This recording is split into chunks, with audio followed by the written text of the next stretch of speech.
another recipe from the Argus Searchlight Cookbook from 1983. So we decided that today we're going to make old-time beef stew. This one was sent in by Miss Violet Wickert of Astoria, Illinois. We're going to read this. I'm going to read the instructions exactly as it's written in the book here. And there's a lot of them that have been really interesting to read, so we'll let you see what we're reading. This one actually had a typo in it and they fixed it.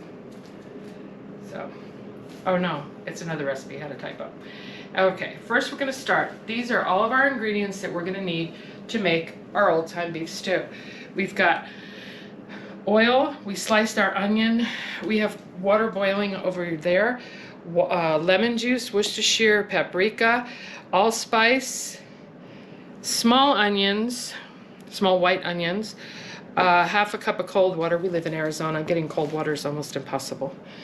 The beef, the beef chuck or stew meat. It calls for a clove of garlic. I use the pre-chopped garlic in here, which is just beef a tablespoon. Chuck. So beef Tom was excluded from this? Yes, he was. And then we have salt, sugar. We're going to use monk sugar because we can't have sugar in ours. That's the only substitute I'm making in this recipe. Pepper, bay leaves, carrots. Oh, no, I lied. I did have to make another substitute because the carrots, the whole carrots, to peel them and everything, they just were really bad. So I just bought these, so we're gonna use these. These are just baby carrots. Okay.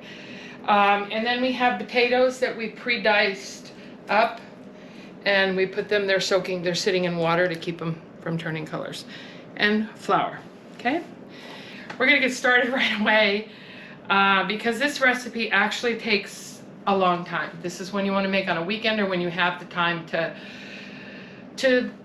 have the stove on for at least 3 hours. Okay. So here's what we're going to do.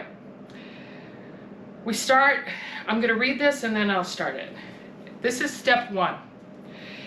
It's the browning that gives the stew the rich color and flavor men like. Heat the fat in the Dutch oven, add the beef chuck, brown on all sides, keep stirring.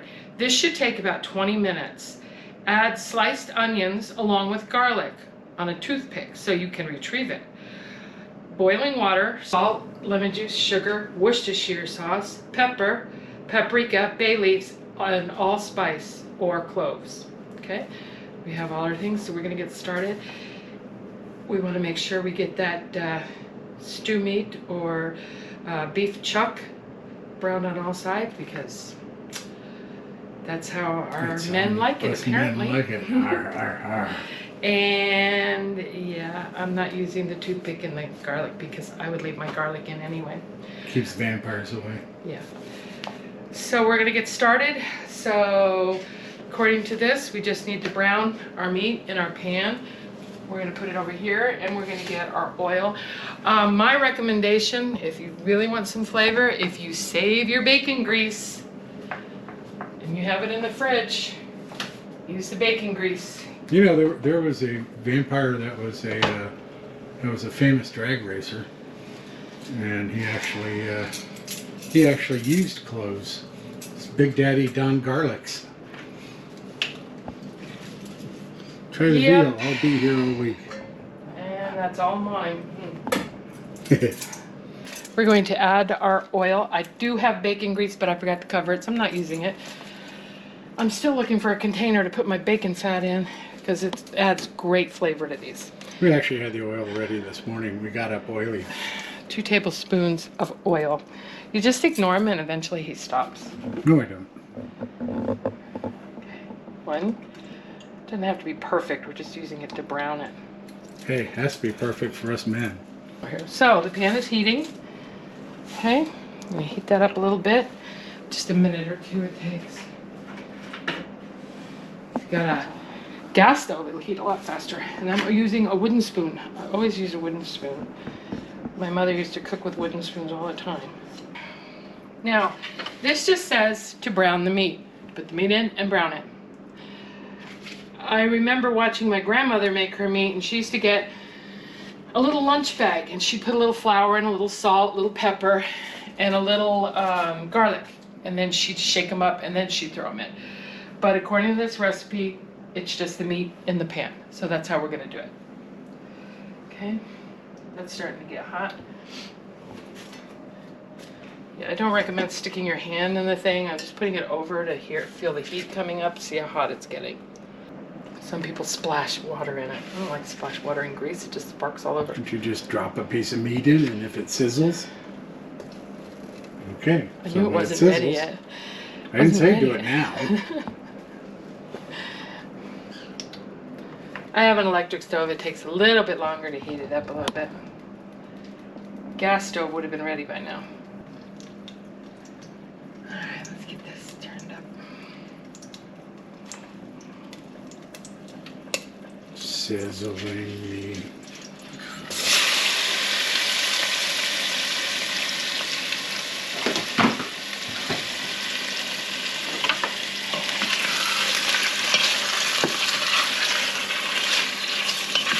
Alright, you're just going to brown that meat, and We'll be back when it's we'll brown. be back when it's brown. About 20 minutes. Yep. Okay, well, we're back, and I asked my husband, and I asked him if this is the right color, and he says looks good. So there we go. Satisfied step one. So now we're going to move on to what we have to add. And according to this, we're going to add, it says 20 minutes. It didn't take us 20 minutes to do this. Our sliced onion, which was one large onion that we just pre-sliced. I'm going to go ahead and put this, don't take anything out of the pot. That's why I said bacon fat would be great. And we're going to put our garlic in. Like I said, I use this, and there's a conversion thing on the back. Half a teaspoon. It says half a teaspoon is equivalent to 1, but I like garlic. Get a little more than half. There. Okay. Oh shoot. Our boiling water, I boiled it in the microwave. Most people have a tea kettle going. Is that right? Am I adding the water? The boiling water. I got some on the burner, it's alright, it won't die. Tablespoon of salt.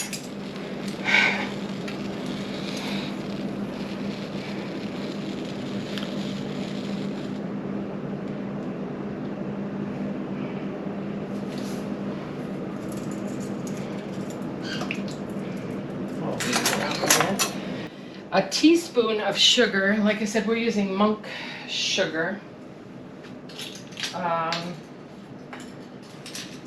Normally you can get it at Costco, but it looks like Costco stopped selling Stop it. selling it, yeah. So I had to order it on Amazon. There isn't a lot, but. Okay. Supposed to measure 1 for 1. All right, so there's the sugar. Worcestershire sauce is 1 teaspoon. Fish guts! Pretty much. Fish heads, roly-poly fish heads. Have to be a fan of Dr. Demento to remember that. Yeah. Okay, so the lemon juice is 1 tablespoon of lemon juice.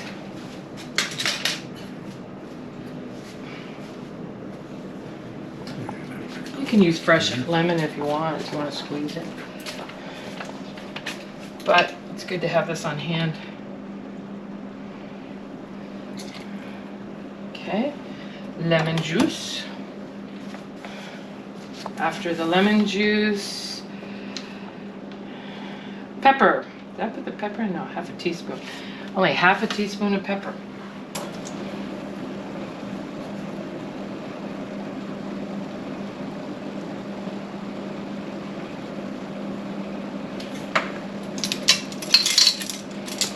Okay. So let's see what we haven't put in yet. Let's see. sliced onion, the garlic, the water, the salt, the lemon juice, the sugar, the Worcestershire, paprika, bay leaf, and allspice. The paprika, we're going to add half a teaspoon. Most recipes fall in order. This one does not. They're kind of all over the thing.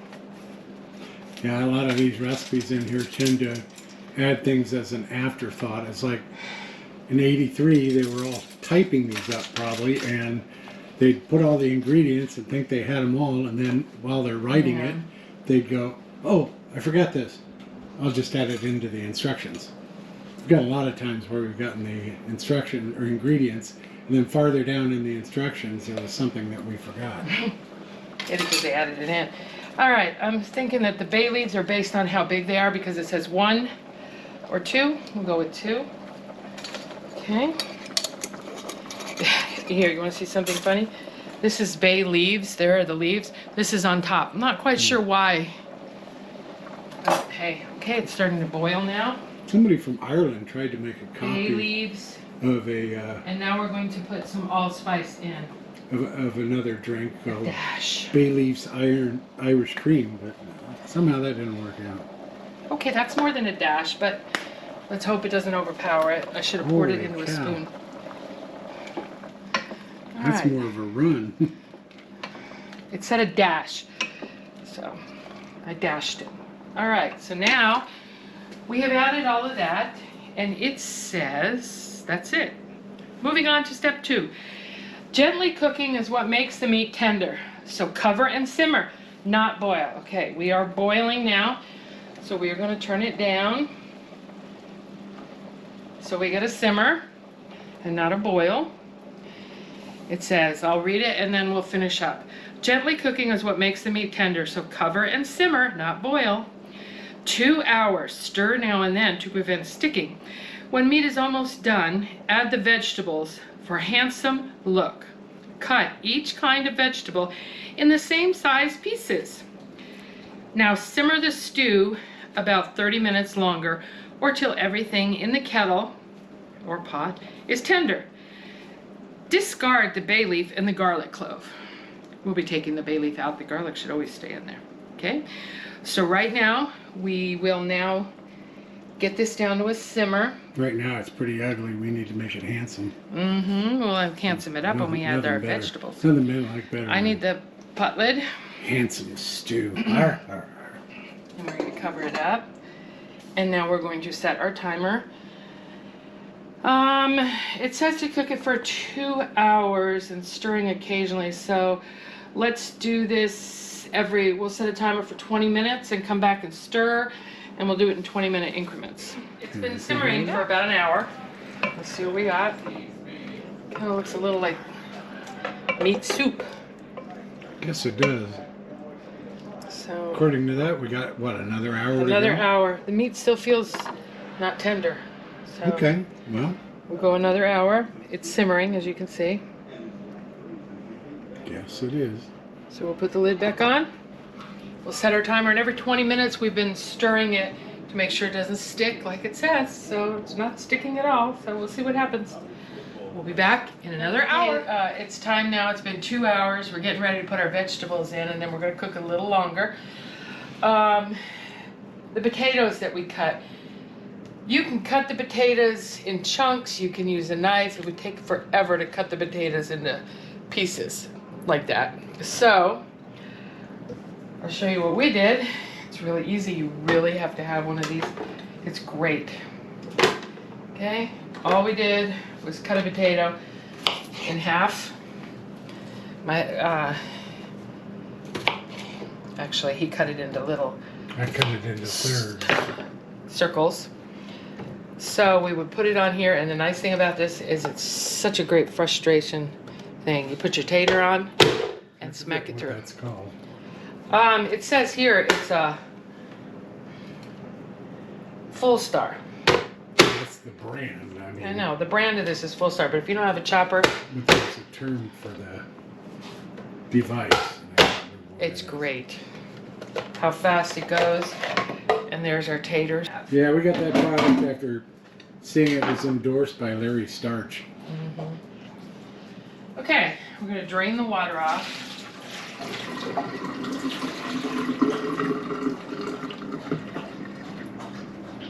Okay. Now we're going to come over here to our thing. We have our handsome vegetables. Here's our handsome vegetables. Sure are handsome taters. And now we're going, and then we're going to cook it for another 30 minutes until everything is tender. Then we'll take the bay leaves out. We'll take the bay leaves out until the taters and stuff are done. All right, so we were right. So now we're going to put this in. That's a lot of taters. Okay. All right, so the potatoes are in. And all the water. No, I took the water out. That's all the water that was left. I can't. We're going to stir these taters in. Okay, so now the potatoes are stirred in. And now the carrots. Oh, wait. Okay, the onions. These were the only onions I could find that were small. We're going to put those in. My suggestion, because I was trying to stay away from frozen things, but you can get the pearl onions in the frozen section of some stores. Okay, now I had pretty little small red carrots. That's a lot of carrots. That's probably too much. There's no liquid for them to... We're going to put the lid on and see what happens. If I have to, I'll add a little more. This You mean lid a gets- roach clip? Yes. It's a pot holder. And there we go. And now we're going to get it cooking again. And it's going to cook for roughly 30 minutes, and we'll check it, because now what you want is you want the potatoes, the carrots, and everything to be tender. Then we'll go on to the last step. So we'll be back in roughly 30 minutes. Our carrots weren't done. So now we're going to check again and see if they are done. I think they should be okay. The potatoes are definitely done. The carrots are much better. I can get the fork in them now without breaking the fork. So they are ready. So now They're looking very handsome. yes, they are. Then we took the bay leaves out. We found them. They were floating on the top. We're going to move into the last step. Okay. It looks like a big pot of potatoes and carrots right now. All right, we're gonna move into our last step. It's gravy time. Pour cold water into a shaker, then add flour. Shake hard to blend. Remove the pot. Well, I think it should say remove the pot from the heat. Remove from heat. Push the meat and vegetables to one side of the pan. Yeah, that's going to happen. Stir in the flour mixture. Cook, stirring constantly. Well, I'm guessing I have to put it back on the heat. Till the gravy thickens and boils. Cook gently for about 5 more minutes, no lumps. Okay, and then it says, this stew will serve 6 to 8 hungry folks. Serve while piping hot. We did buy a loaf of bread, I just don't know where it went. I have to get that. And then she says, the go-withs are creamy slaw and thick sliced bread. We're going to have bread. Yeah. I don't want coleslaw with this. So, all right. So, I don't have a shaker. Half a cup of water is what it called for, and 1/4 cup of flour. Okay. Okay, so we're going to put that in there like that. Never made it like this. Shaken, not stirred. It's a flour martini. Pretty much. I was remembering that my grandmother used to tenderize it. She used to add wine to her stew when she would make it. Apparently it's leaking. So now we are going to come over here. This should be interesting. I have to turn this off and remove it from the heat, like it says. I'm pretty sure I'm not going to be able to push the vegetables out of the way. I'll do the best I can. Okay, and then we're gonna pour this in, and I don't see any lumps in here. Basically, that's all it did. It's just flour water. Yep, it's a thickening agent. All right, so we poured that in. All right, we're gonna stir this in a little bit. All right, and we're gonna return it back to the heat. It didn't say that, it just said cook it. But I'm assuming in order to cook it, I have to put it back on the heat. And we're gonna turn it back on. And it should start to cook up real quick. 5 Potatoes minutes? are actually getting mushy. So if you're gonna use carrots like this, I say put the carrots in, let them cook a little, then put the potatoes in. Because the potatoes cook real fast.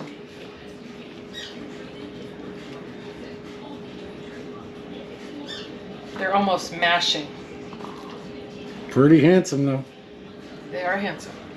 Okay, it seems to already be boiling. Let it sit a minute. Too much boiling and it's going to fall apart. You could cut your potatoes into chunks if you didn't want them to cook as fast. These carrots are a little bit bigger. So pardon the TV in the background. Yeah, I forgot about it too. No, I muted it. It I'm gonna must let it come sit back. a minute here. And it's supposed to go for about 5 minutes or something. Yeah, I have to stir it a little bit too. And we're gonna pause. There it is. Oh yeah, it's thickening. It's starting to look good. It still looks a little like soup. Yeah. All right, I'm gonna cut some of this off.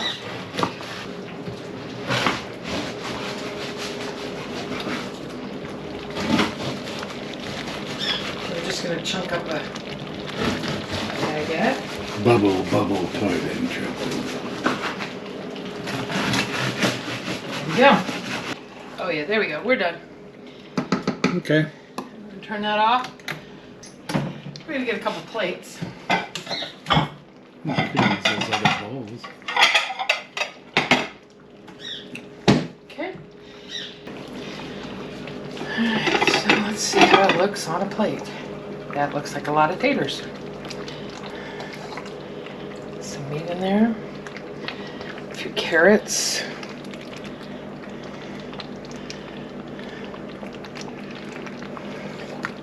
There we go, that's better.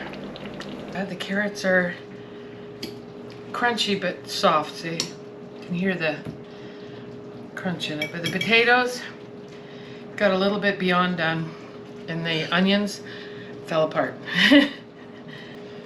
Alright, so we're going to determine if it needs more salt, pepper, whatever. So we got a piece of meat and a piece of potato. We'll see. Let's see how it is. It's very hot.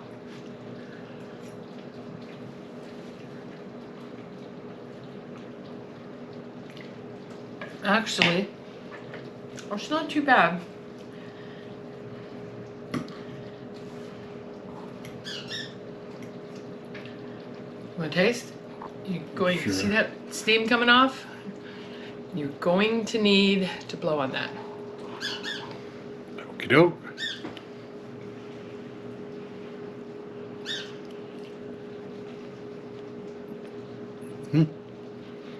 A little hot.